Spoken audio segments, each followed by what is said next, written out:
지금 한국의 그 광화문 광장에 100만, 200만 잘 모르겠어요. 하여튼 그렇게 많은 사람들이 모여서 하나님 나라를 선포하고 또 믿는 사람들이 그렇게 찬양을 할 수 있는 나라가 여러분 이 세상 가운데 몇 개국이나 있겠어요? 한번 여러분 생각을 한번 해보세요. 정말 몇 개국 안 돼요. 그리고 하나님을 그렇게 찬양하며 함께 하나님의 나라를 선포하고 있는 이 큰 집회에 하나님께서 큰 또 역사와 또 큰 일을 이루실 줄 믿습니다. 차별금지법은 우리뿐만 아니라 특별히 우리 후세대들을 위한 거예요. 모든 성이 그냥 혼합되어 버리는 거고요. 이제 저 법이 만약에 시행되고 나면은요, 믿지 않는 사람들 앞에서 집회도 못 할 거예요. 복음 전파도 할 수 없어요. 왜? 난 믿지 않는데 왜 차별하냐 이래가지고 참 심각하게 지금 세상이 변하고 있고 정말로 때를 보면서 우리가 주님 오실 때가 더 가까이 왔다는 것을 항상 생각하시면서 기도 많이 하셔야 될 줄로 믿습니다. 자, 10월 마지막 주일이 되면은 우리는 두 단어를 생각합니다. 하나는 믿는 사람들이라면은 어떤 단어를 생각할까요? 오늘이 무슨 종교개혁 주일, 그죠? 종교개혁 기념주일. 1517년 10월 31일 마틴 루터가 그 비텐베르크 교회 문 앞에 붙여놓은 95개의 반박문 때문에 종교개혁이 일어나요. 이 종교개혁은 2000년, 우리 인류 2000년 역사 중에서 가장 위대한 일이라고 벌써 우리가 2000년대 밀레니엄 시대에 들어올 때에 2000년 시대 속에서 가장 위대한 일이 무엇인가? 리포메이션, 종교개혁이다. 이렇게 모든 사람들이 얘기했어요. 자, 믿는 사람들은 이 종교개혁이 그러니까 이게 믿는 사람들, 기독교 안에서뿐만 아니라 정치, 사회, 경제 모든 부분에서 굉장한 영향을 준 그런 사건입니다. 자, 그리고 또 하나 우리가 생각나는 단어가 뭘 생각할 수 있어요? 지금이 무슨 시즌이에요? 이 단어가 생각이 안 나가지고 한참 떠올렸어요. 여러분 가게에 가거나 백화점 가거나 밖에 가면은 여러분 뭘 보세요? 그렇죠. 헬로윈. 지금은 헬로윈이에요. 그러니까 믿는 사람들은 종교개혁을 얘기할 것이고 믿지 않는 사람들은 뭘 보겠어요? 헬로윈을 보는 거예요. 여러분 헬로윈 축제 해야 될까요? 말아야 될까요?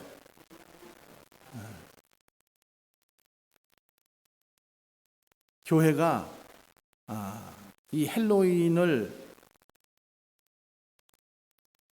또 어떤 교회들은 요 옆에 30가 지금 교회에서도 트리컬 트리 해가지고 앞에다가 무슨 플러기는 깃발을 붙여놓고 애들 이제 불러 모으려고 그렇게 하고 있더라고요.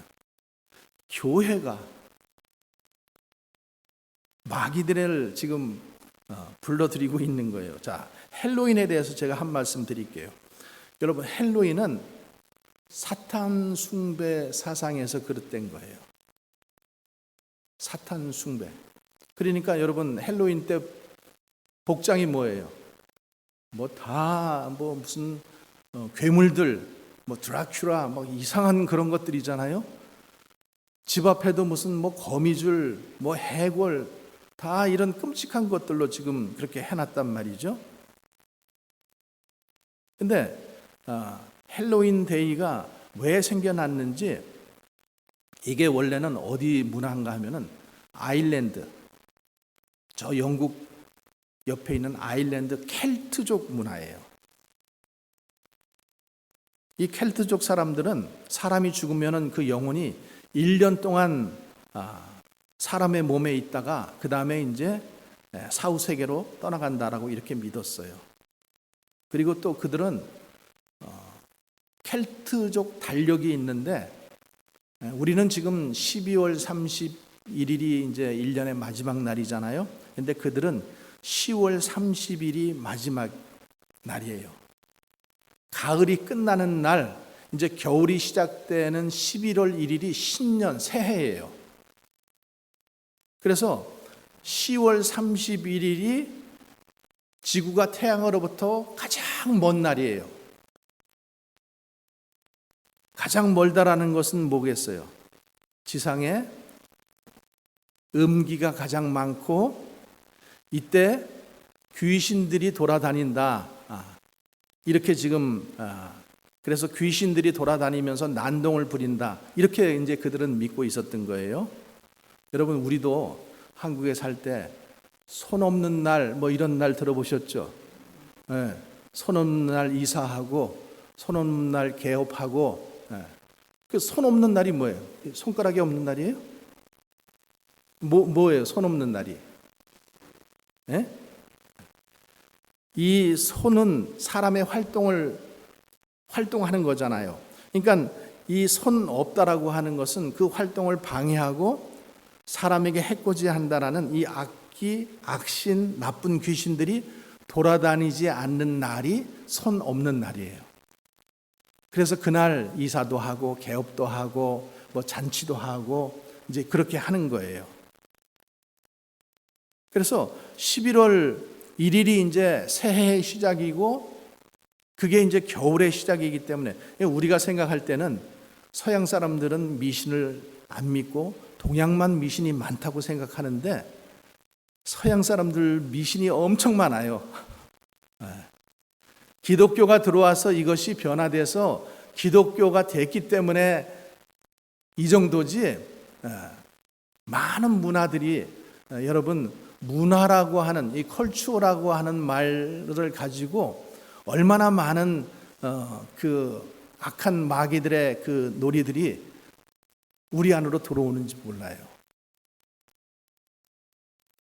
그래서 왜 그렇게 분장을 하는가 하면은 악령이 오기 때문에 마귀 귀신이 오기 때문에 그렇게 하면은 귀신 복장을 하고 있으면은 귀신이 못 알아본다라는 거야. 귀신이 못 알아본대요. 귀신이 귀신같이 알아보는데 못 알아보는 거야. 그래서 그 악령 복장을 하고 있으면 우리 편이구나. 또 집에도 그렇게 꾸며놓으면 여기는 우리 편 집이구나 하고 안 들어간다라는 거야. 우리가 생각할 때는 우습죠. 근데 그것을 또 믿는 사람들은 그것 때문에 또 붙잡혀 있어요. 근데 1840년에 아일랜드에 기근이 크게 일어나가지고 아일랜드 사람들이 미국으로 대거 이민을 옵니다. 아일랜드 사람들이 미국에 많이 이민 왔어요. 아일랜드 사람들이 굉장히 많습니다. 그러면서 이제 이 헬로윈 축제가 미국에서 이제 유행하기 시작한 거예요. 그리고 전 세계적으로 이제 퍼져나가고 이게 또 이제 상업화하고 맞물리다 보니까 상업, 경제 이런 것들하고 맞물려 가지고 이렇게 퍼져나간 거예요. 한국에도 이 헬로윈 지금 몇 년 전에 그 이태원 참사 일어난 게 헬로윈 축제 때문에 일어난 거잖아요. 그렇죠? 젊은 사람들 다 뭐 그냥 이상한 옷 입고 거기 춤추러 가고 놀러 가고 그랬다가 그냥 참사가 일어난 거예요. 근데 한국도 언제 들어왔나 이렇게 봤더니 몰몬 교회에서 먼저 시작을 했어. 한국에 1994년에 몰몬 교회에서 이것을 가지고 들어오고 2000년대 들어오면서부터 원어민 강사들이 또 이것을 가지고 들어와 가지고 이제 자기 학원생들 가지고 파티하고 이러면서 이제 그것이 점차 이제 늘어나게 된 거예요. 헬로윈 파티는 뭐 거기에 혹시 손자 손녀들이 해달라고 졸르더라도 절대 해주지 마시고 기도해 주시고 그래서 헬로윈 말고 교회에서 헬로윈 말고 할렐루야? 아닌데? 뭐지? 교회에서 이렇게 뭔지 모르겠어요. 하여튼 비슷한 말로 홀리윈. 그래서 거룩한 것이 승리한다. 이렇게 해가지고 이제 그때 애들이 자꾸만 파티 가고 이렇게 하니까 이제 교회에서 그런 프로그램을 가지고 이제 아이들을 모아넣기 시작합니다. 자, 하여튼 헬로윈 파티, 여러분 우리 그리스도인들이 마음을 바로잡고 있어야 돼요. 할머니 할아버지들 마음을 바로잡고 계세요. 자, 종교개혁에 대해서 좀 보겠습니다. 종교개혁은 1517년 10월 31일인데 1517년에 한국은 뭐하고 있었나 이렇게 봤더니 제가 역사를 좀 찾아봤더니 우리나라 조선 11대 왕 중종 왕 때가 이제 1517년 정도 되더라고요. 근데 이제 그때는 우리나라는 조광조라는 사람이 이렇게 난을 일으키는 거야. 조광조의 난 아니면 김효사화. 그래가지고 또 그때도 좀 한창 또 많은 사람들이 이렇게 죽어가는 그런 비슷한 일들이 좀 있었습니다. 종교개혁. 우리가 종교개혁을 통해 가지고 우리 개신교, 그러니까 우리는 뭐라고 얘기하냐면 영어로 프로테스탄트 이렇게 얘기해요. 영어로 우리를 캐톨릭 말고 우리를 프로테스탄트. 근데 많은 분들이 어떻게 생각하냐면 우리가 캐톨릭으로부터 나온 아들 이렇게 생각을 해요. 근데 오늘 그거를 좀 확실하게 좀 붙잡았으면 좋겠어서 제가 오늘 이제 그 말씀을 좀 준비한 거예요. 자, 우리가 이제 한번 처음으로 돌아가서 예수님께서 이 땅에 오셨을 때를 한번 생각해 보자고요. 예수님께서 이 땅에 오시고 또 우리를 위해서 십자가에서 우리 죄를 사하시기 위해서 십자가에 돌아가시고 3일 만에 부활하셨죠. 부활하시고 그 다음에 40일 동안 제자들에게 보여주시다가 승천하십니다. 하늘로 올라가셨어요. 승천하시고 나서 예수님이 승천하시면서 뭐라 그러셔요? 보혜사 성령을 보내줄 테니까 내가 너희에게 보혜사 성령을 보낼 테니까 너희들 예루살렘을 떠나지 말고 성령을 받을 때까지 떠나지 말라 기도하라. 이렇게 해서 제자들이 모여서 오순절 마가의 다락방에 모여서 기도했죠. 그랬을 때 성령이 임하시고 그리고 그때부터 시작해서 뭐가 생겼어요? 교회가 생겼잖아요. 그렇죠? 교회가 그때 생긴 거예요. 그래서 막 역사가 일어나고 스데반이 설교하고 베드로도 설교하고 예수님의 12제자들도 설교하니까 막 300명씩 500명씩 교회가 막 부흥됐어요. 그래서 로마 그 당시가 로마 시대인데 많은 기독교인을 믿는 사람들이 많이 생겨났단 말이죠. 기독교인이라는 말도 그 당시에 생겨난 말입니다. 자, 그리고 나서 이제 로마에 많은 복음이 전파돼요. 누구를 통해서? 디아스포라 유대인들이 이제 각 지역에 흩어져서 사니까 그들을 통해서 하나님의 복음이 막 여기저기 이제 그렇게 전파되게 돼 있는 거예요. 그런데 60서기, 그러니까 지금이 2024년인데 64년에 네로 황제라는 유명한 사람 아시죠? 네로 황제가 이 사람이 조금 좀 이상해요. 그래가지고 그 로마에 불을 질러 로마 시에다 불을 지르는데 이 불이 6일 동안 밤낮으로 불이 탔대요. 그래서 로마 시대 로마 시내를 거의 많이 태워버린 거예요. 그러니까 도대체 누가 불을 냈는지 그러면서 사람들의 이렇게 입을 통해서 무슨 소문이 났냐 하면은 네로 황제가 불을 냈다. 이제 이런 말이 딱 생기는 거예요. 그러니까 네로 황제는 어떻게 생각하겠어요? 이거 지금 나한테 오는 화살을 빨리 피해야 돼. 그래서 기독교인들이 불을 냈다. 이제 이렇게 말을 싹 바꾼 거예요. 기독교인들이 불을 냈다. 그래서 기독교인들을 잡아들여라. 저들을 잡아 없애야 된다. 이래가지고 기독교인들을 막 그 원형 경기장 콜로세움으로 잡아들이고 사자의 먹이가 되게 하고 동물의 먹이가 되게 하고 뭐 십자가에 막 매달기도 하고 이렇게 하면서 그 이제 하나님을 믿는 기독교인들을 하나의 제거의 대상으로 이제 그렇게 그 분풀이의 대상으로 생각을 한 거죠. 그렇게 해서 많은 기독교인들이 어떻게 됐어요? 화형당하고 순교당하고 또 찢겨 죽고 톱으로 이렇게 자르고 또 로마 황제의 집에 뭐 불을 밝히는 막 그런 사람을 화형시켜서 또 그런 것들로 쓰고 뭐 또 짐승의 털로 사람을 이렇게 싸가지고 거기다 피를 뿌려가지고 꼬매가지고 막 개들이 그것을 뜯어먹게 하고 정말 잔인하게 막 죽인 거예요. 미친 소에게는 그 여자를 묶어가지고 하루 종일 죽을 때까지 끌고 다니게 하고, 자 이렇게 이제 핍박 아닌 핍박을 해버린 거예요. 자 그리고 나서 이제 로마 황제들이 이제 그러니까 300년 기독교 초기 역사부터 300년 동안 말할 수 없는 핍박이 일어나요. 그러니까 그들이 핍박을 당하니까 어떻게 돼요? 어디로 도망가요? 카타콤 들어봤죠? 카타콤은 원래 지하에 있는 무덤이에요.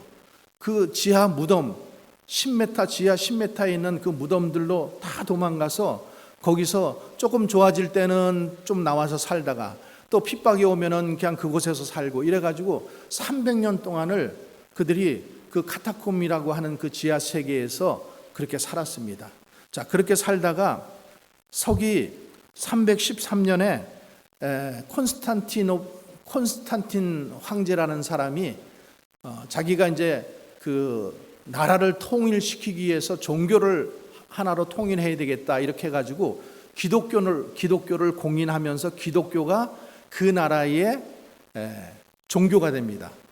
이래서 카타콤에 있던 모든 사람들이 다 나와서 이제 종교의 자유를 맛보게 됩니다. 근데 당시 이 로마라고 하는 큰 나라가 이제 동로마, 서로마 이렇게 두 개로 분리가 돼요. 동로마는 콘스탄티노플, 지금의 이스탄불 중심으로 한 그 세계예요. 또 서로마는 우리가 아는 것처럼 로마, 이탈리아 로마를 중심으로 한 그 세계. 이렇게 지역적으로 두 개로 나눠지니까 교회도 마찬가지로 그렇게 두 개로 나눠졌어요. 그래서 동로마에 있는 교회, 그들 중심으로 된 교회들을 우리가 뭐라고 얘기하냐면은 이스턴 오토독스 처치라고 얘기해요. 오토독스 교회 들어보셨죠? 그리고 서쪽에 있는 서로마 교회를 캐톨릭 교회 이렇게 서로 이제 명명을 했어요. 그래서 우리가 사도신경 하면서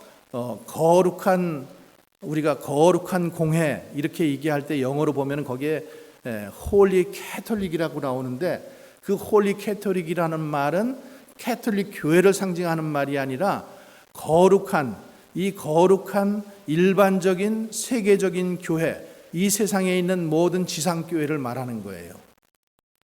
그 공교회라는 말이.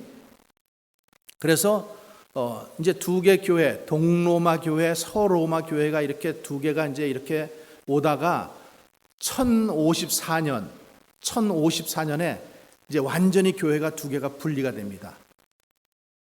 그래서 이제 아까 나누어진 것처럼 동로마 교회, 서로마 교회. 그래서 동로마 교회는 오토독스 교회, 정통 오토독스 교회 중심으로 이렇게 세워졌고, 또 서로마 교회는 이제 로마를 중심으로 캐톨릭으로 이렇게 세워졌어요.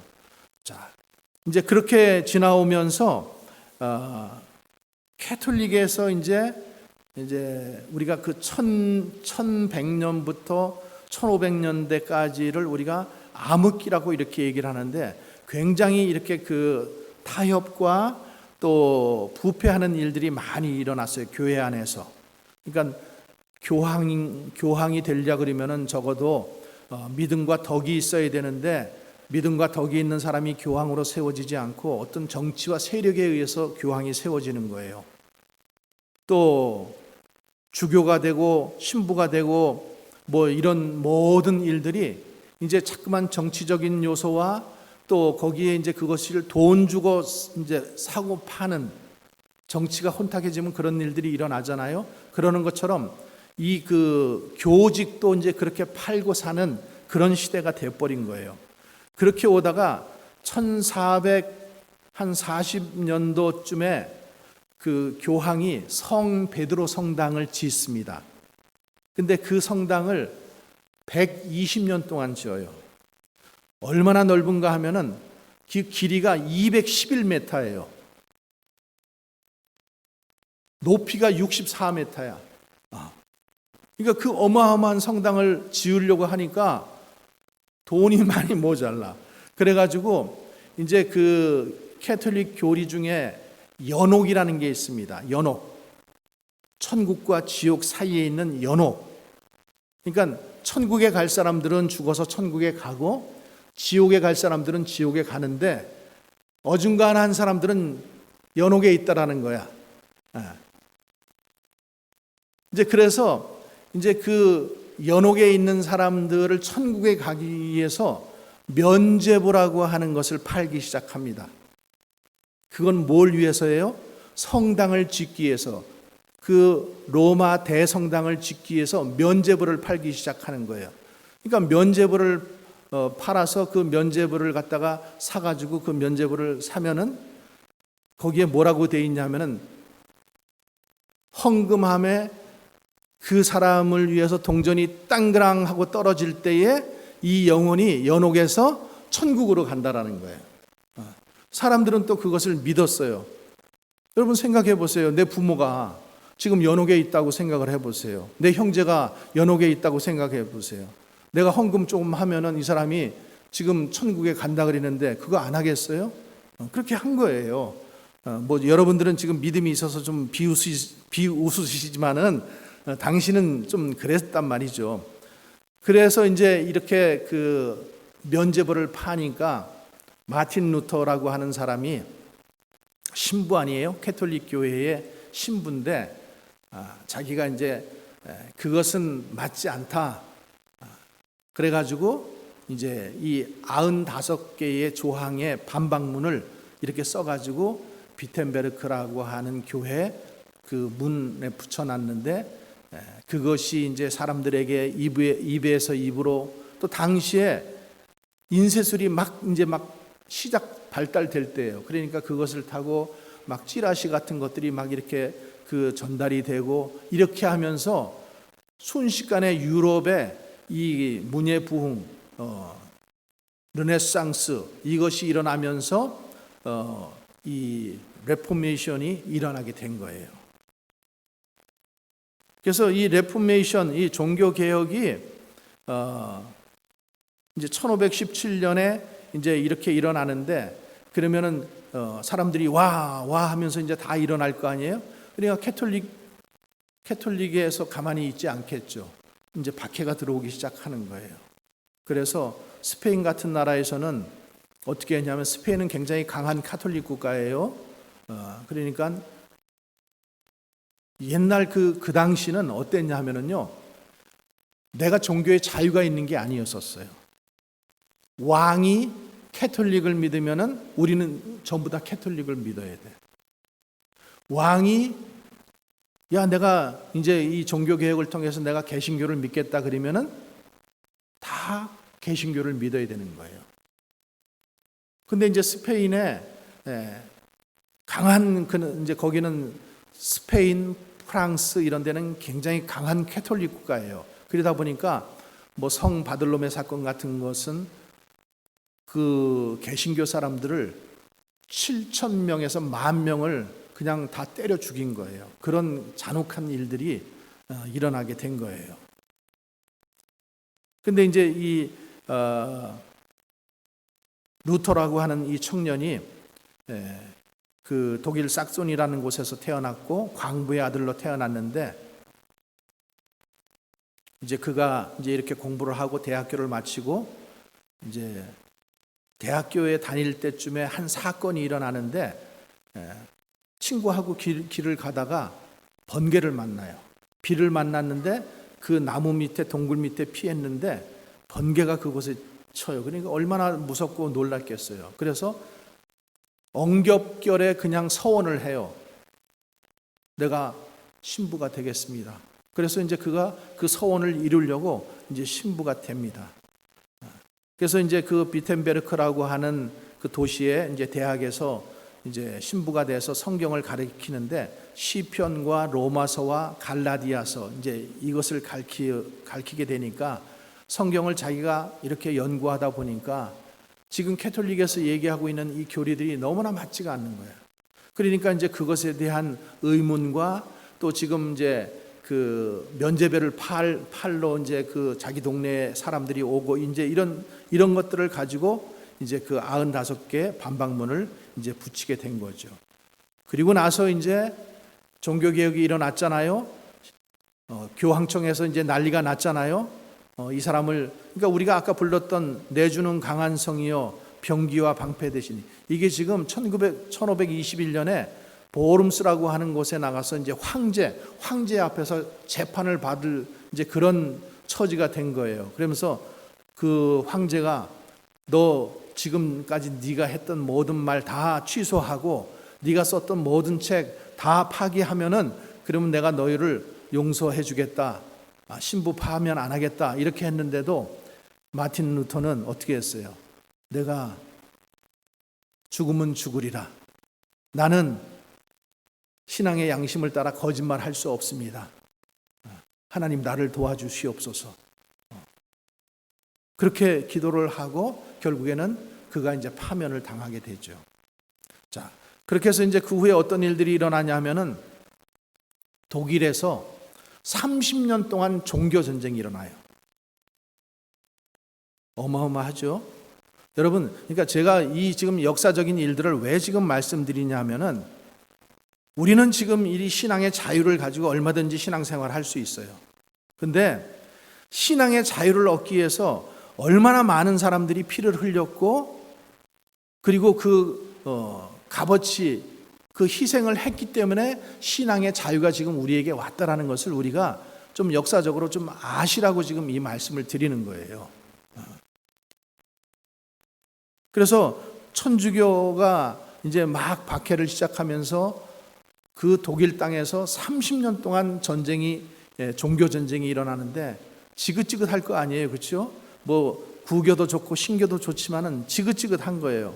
그래서 30년 전쟁 끝나고 나서 이제 그만뒀는데 이제 오늘 그 우리가 특별히 종교 개혁주의를 맞이해서 그러면 천주교하고 개신교가 무엇이 좀 다른가? 이것에 대해서 우리는 두루뭉실하게는 좀 여러분들이 아시는데 좀 정확하게 알 필요가 있다 이렇게 생각이 들어서 오늘 이제 말씀을 준비했어요. 첫 번째 우리가 알아야 될 게 몇 가지가 있는데 첫 번째는 신앙의 제일 중요한 그 표준이 뭔가냐는 거예요. 신앙의 표준이 뭐예요? 우리는 신앙의 표준이 뭐예요? 신앙의 표준을 어디다 둬요?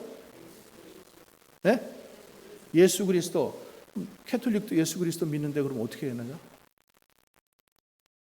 신앙의 표준이 뭐예요? 우리는 성경이죠.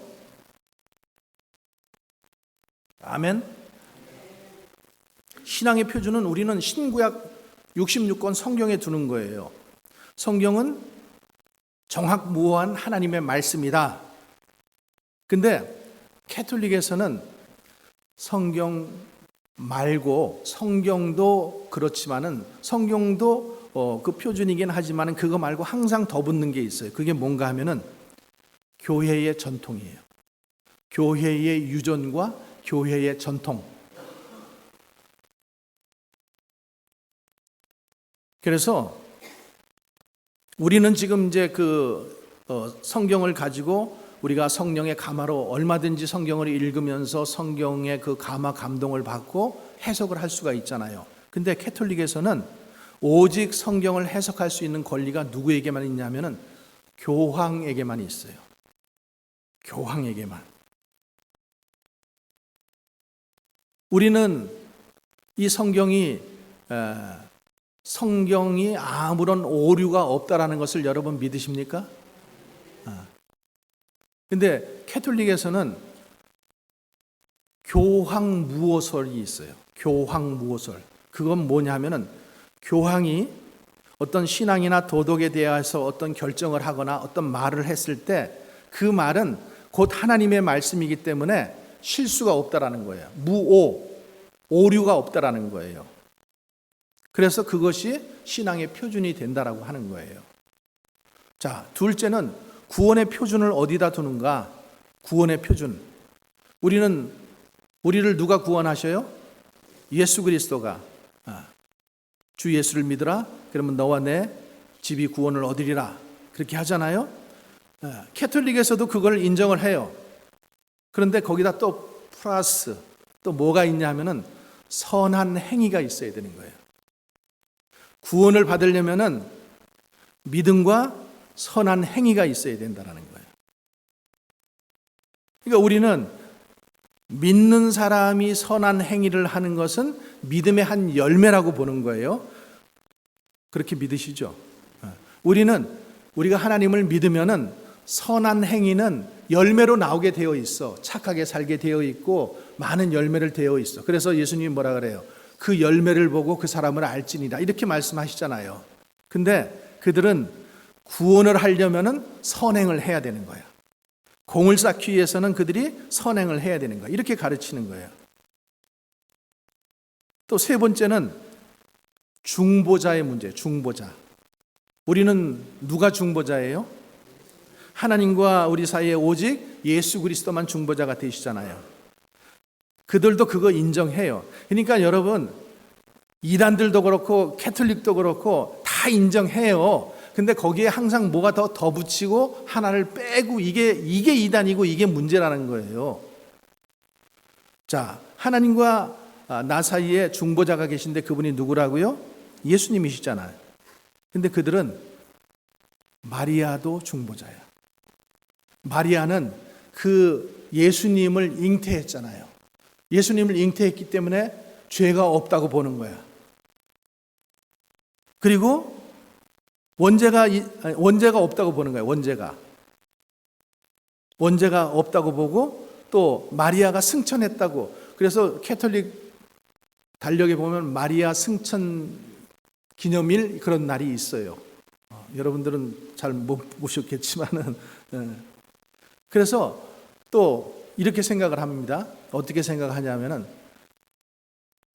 우리가 무슨 말을 할 때 아버지한테 얘기할 때 내가 직접 얘기하는 것보다 엄마를 통해서 얘기하면 훨씬 더 잘 듣잖아. 그것처럼 마리아를 통해서 기도하면은 훨씬 더 잘 응답된다라는 거예요. 그래서 그 마리아 상 밑에 가서 기도하는 거예요. 또 마리아뿐만 아니라 그 12 제자들이 있잖아요. 베드로. 특별히 베드로가 반석 위에 내가 내 교회를 세우리니 음부의 권세가 이기지 못하리라. 내가 그 천국 열쇠를 너에게 준다. 이 말씀 딱 가지고 베드로가 첫 번째 교황이 된 거예요. 그들에게는. 그러니까 베드로 그리고 이제 사도들 그리고 이제 그들이 항상 이 성인을 많이 만들어요. 세인트.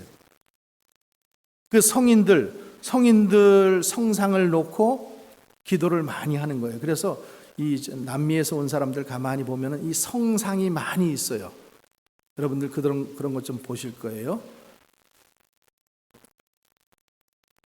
그리고 또 중보 이제 우리 하나님과 사람 사이에 우리는 예수님께 직접 나가서 기도할 수 있잖아요. 그렇죠? 그리고 기도가 하나님께 상달되고 기도가 응답된다라고 그렇게 믿잖아요. 그리고 죄사함도 받는다라고 믿어요. 근데 그들은 신부를 통해 해야 돼요. 죄사함을 누가 해주냐면은 신부를 통해서. 그래서 그들에게는 고해성사라는 것이 있어요. 그죠? 신부 앞에 나가서 이런 교회에 보면은 저쪽에 조그만 방이 하나 있는데 그 방에 들어가면은 들어오는 사람이 있고 문이 틀리고 이쪽에서 신부 들어가는 문이 달라. 그래서 그 사이에는 이렇게 가로막혀 있는데 모든 말을 다 들어요. 내가 누군지 알아볼 수 없어. 그러나 내가 신부님, 내가 음란한 마음을 가졌습니다. 내가 이 죄를 어떻게 떨쳐버릴 수 있습니까? 그러면 신부가 그러면은 가서 사회봉사 50시간 해라. 뭐 착한 일을 해라. 뭐 이렇게 가지고 얘기해 주면은 가서 하고 오면은 그게 이제 죄 사함을 받는 거예요. 그러니까 신부가 죄를 사해 주고 교황이 죄를 사해 주는 그런 이제 구조란 말이죠. 또 교회 내 정치는 어떤가 하면은 우리는 뭐 여기 집사 또 장로 이렇게 해가지고 재직회가 있고 또 좀 교회가 크면 당회가 있고 이렇게 해서 교회를 다스리잖아요. 근데 캐톨릭에서는 한 사람 누구예요? 교황 독재 체제예요. 그래서 사도의 계승자 교황이 대주교를 교황이 대주교 아치비숍을 임명을 하고 또 이 아치비숍이 비숍을 임명을 하고 또 비숍이 그 다음에 프리스트를 임명하고 이렇게 이제 그런 그 구조로 되어 있단 말이죠. 또 책을 읽는 것도요. 우리는 자유가 있잖아요. 근데 거기는 금서 목록이라는 게 있어요. 이런 책은 읽지 말아야 된다. 근데 그것을 읽다가 만약에 들켰다? 그러면은 출교를 당합니다. 캐톨릭에서 쫓겨나는 거예요. 또 성경 한번 보세요. 성경. 우리는 성경이 몇 권이에요? 39, 27. 그래서 66권이잖아요. 근데 캐톨릭은 성경이 72권이에요. 그러니까 이 외경이라고 하는 것이 있는데 그 바룩서, 토비아서, 마카비서 같은 그 성경을 이제 그 정경 안으로 이제 가지고 들어왔기 때문에 그래서 이제 72권이 됩니다. 또 십계명은 그들도 십계명, 우리도 십계명 10가지 맞는데 첫째 계명은 같아요. 근데 그들은 둘째 계명이 없어요. 셋째 계명을 우리가 얘기하는 셋째 계명을 둘째 계명으로 가져오고 이렇게 하나씩 땡겼어요. 그리고 나서 마지막 10번째 계명을 이제 2개로 나눕니다. 그래서 9째 계명을 내 이웃의 아내를 탐하지 말라. 그리고 내 이웃의 집이나 물건을 탐내지 말라. 이거 우리는 그냥 10번째 계명으로 한꺼번에 되어 있는데 캐톨릭에서는 그것을 2개로 나눠서 9번째 계명, 10번째 계명 그렇게 하고 있고 둘째 계명은 빼버렸는데 둘째 계명이 뭐예요? 둘째 계명 우상을 만들지 말라. 근데 거기는 우상을 많이 만들고 있잖아요. 그죠? 그러니까 그 계명을 의도적인지 어떤지는 모르겠어요. 그 계명을 빼버린 거예요. 또 성례. 우리는 성례라고 하면은 뭐예요? 성례. 네? 손으로 하지 말고 얘기해봐요. 뭐예요? 만찬, 성만찬. 또 한 가지는 침례, 세례와 성만찬. 이래서 우리는 이성례예요. 근데 그들은 7성례예요. 7가지야. 우리가 얘기하는 이 2가지 말고도 견신례라 하면은 세례 받은 다음에 신부가 와가지고 그 사람에게 기름을 바르고 기도해 주는 걸 견신례라 그래요. 또 참회례, 죄 지은 다음에 신부한테 가서 자복하고 죄사함을 받아야 되는 거예요. 또 종류회, 사람이 죽어갈 때 신부가 와가지고 기름을 바르고 그 죽어가는 사람을 위해서 기도하는 것. 그 다음에 홀례례. 그러니까 뭐 지금은 안 그렇지만은 이걸 막 그 역사적으로 보면은 어떻게 해서든지 이혼을 하려고 애를 썼지만은 원래 홀례 한번 하면은 이혼이라는 것은 없는 거예요. 또 여러분 캐톨릭에서는 이 낙태도 안 됩니다. 피임 도구를 쓰는 것도 안 돼요. 절대 그걸 쓸 수 없어요. 하나님께서 생명을 주셨기 때문에 무조건 낳아야 되는 거예요. 그러니까 그 옛날 시대에 그런 또 또 그 교회 안에서 그런 일들이 많이 있었기 때문에 이제 거기서 사생아들이 많이 생겨나잖아요. 그러니까 뭐가 많이 발전을 해요? 고아원이 그렇게 많이 이제 발전하게 되는 거예요. 또 예배 우리는 월십 예배 이렇게 얘기하지만은 캐톨릭에서는 뭐라 그래요? 미사라 그러죠. 미사는 제사예요. 미사는 제사예요. 그러니까 우리가 이제 성찬 때 우리는 와서 이제 나를 기념하라 하고 이제 우리가 성찬을 받는데, 그들은 성찬 때에 신부가 종을 땡 하고 치면은 성찬 때, 그러면은 이 떡하고 포도주가 실지가 돼버리는 거예요. 예수님의 몸이 되는 거야. 예수님의 피가 실질적으로 되는 거예요. 이걸 화채설이라 그러는데 이제 그것을 믿는 거예요. 그래서 예수님께서 우리 죄를 위해서 그 몸을, 그 피를 드리는 거예요. 그러니까 매번 예배 때마다 예수님의 땡이 종치는 거 가지고 이 떡이 몸으로 되고 또 포도주가 피로 돼가지고 또 예수님의 몸을 우리의 죄 사함을 위해서 또 드려지는 거예요. 그러니까 마치 구약 시대에 그 죄 사함 받기 위해서 뭘 해요? 양을 가지고 와서 그 양을 드리는 것처럼 매 예배 때마다 그렇게 하는 거예요. 근데 예수님께서 뭐라 그러셨어요? 내가 십자가에서 못 박히고 하나님께 내가 제물로 드림으로 말미암아 한 번에 단번에 우리 죄를 대속하셨다, 이렇게 주님이 말씀하셨잖아요. 그러니까 그들은 그것을 믿지 않고 매번 예배 때마다 땡 종치면은, 그러니까 포도주 방울 하나 떨어진 거, 예수님의 피 떨어져 만약에 여기서 성찬 받으러 나왔다가 흘렸어. 그러면 그거 누가 받아 먹어야 돼? 신부님이 그거 핥아야 돼. 그 떡 하다가 떡 가루 하나 떨어진 것도 다 먹어야 돼. 그 사람들에게는 그게 그렇게 중요한 거예요.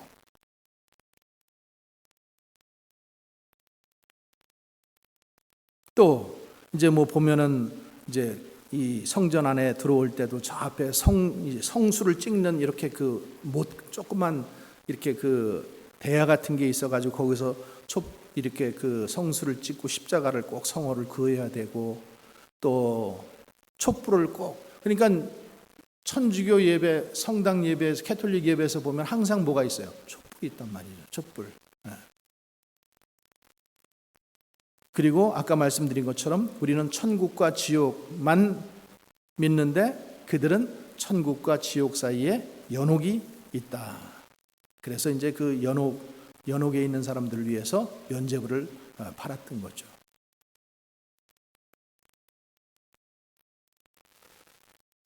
그리고 그들은 항상 자기 죄를 위해서 무슨 죄를 지으면은 신부 앞에 가서 고해성사를 해야 되는 거야. 적어도 1년에 한 번은. 더 자주 가면은 좋고, 적어도 1년에 한 번은. 자, 그리고 이제 마지막으로 이 그 캐톨릭이 과연 단순한 종교 단체인가? 캐톨릭은 좀 정치적인 단체로 이렇게 변해요. 그러니까 보세요. 로마라고 하는 이태리의 수도가 로마잖아요. 로마 안에 바티칸이 있어요.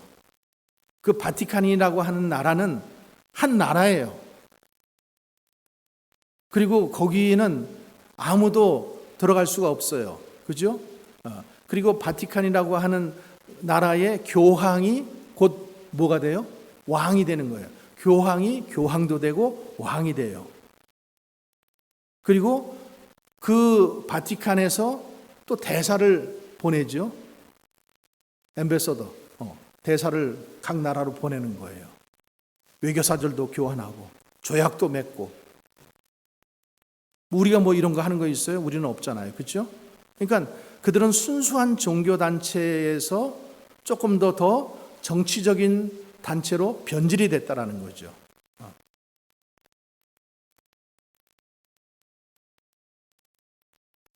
그래서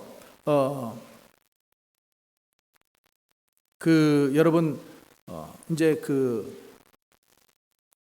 이들이 이제 이렇게 선교를 하면서 북미 쪽에는 뭐가 강하게 됐어요? 개신교, 프로테스탄트가 강합니다. 남미 쪽에는 뭐가 강해요? 캐톨릭이 강해요.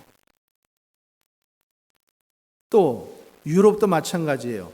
유럽도 북미하고 중미는 다 개신교가 강하고 남쪽에 스페인이나 이태리나 뭐 이런 나라들은 다 뭐예요? 캐톨릭이 강해요. 근데 캐톨릭 나라들이 그들 가운데 보면은 항상 독재자가 많이 일어나죠.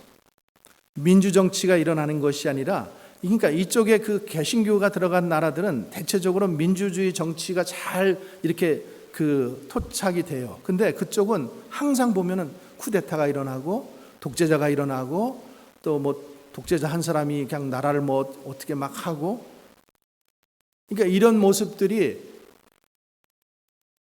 그 정치적인 어떤 그 교황, 그 캐톨릭의 수장의 모습을 많이 닮아가고 있기 때문에 그런 모습으로 발전을 할 수밖에 없다라는 거죠. 그래서 우리가 이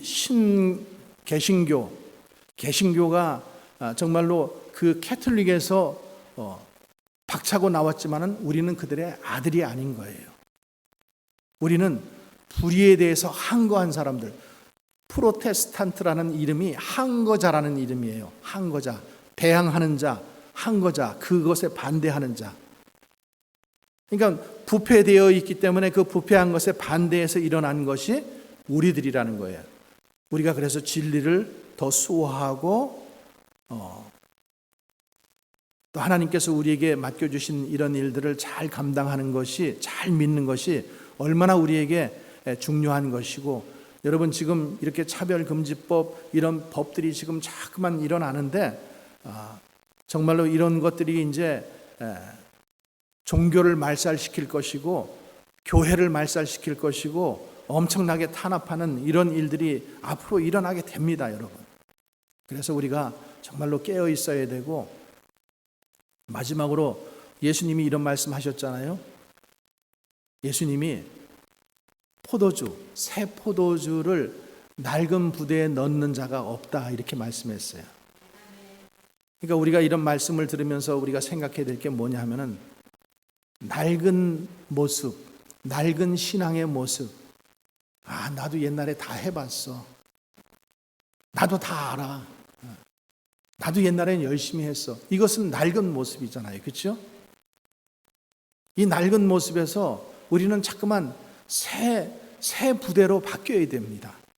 그래야지 새 포도주를 넣을 수 있는 우리 자루가 되죠.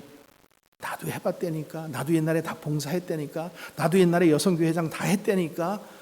자꾸만 그런 것만 가지고 번데기처럼 주름살만 세우려고 하면은 그거는 옛 모습을 가지고 있는 거예요. 흐르지 않으면은 어떻게 돼요? 썩고 고이고 부패되게 되어 있잖아요. 변하지 않으면 안 되는 거예요. 나도 은혜 받았어. 여러분, 옛날에 받은 은혜가 뭐 그래 중요해요? 지금 은혜가 필요하죠. 지금 내가 은혜 받아야지요. 이제 정말로 우리가 주님 앞에 설 날이 이제 10년, 20년, 30년, 30년도 안 갈 것 같아요.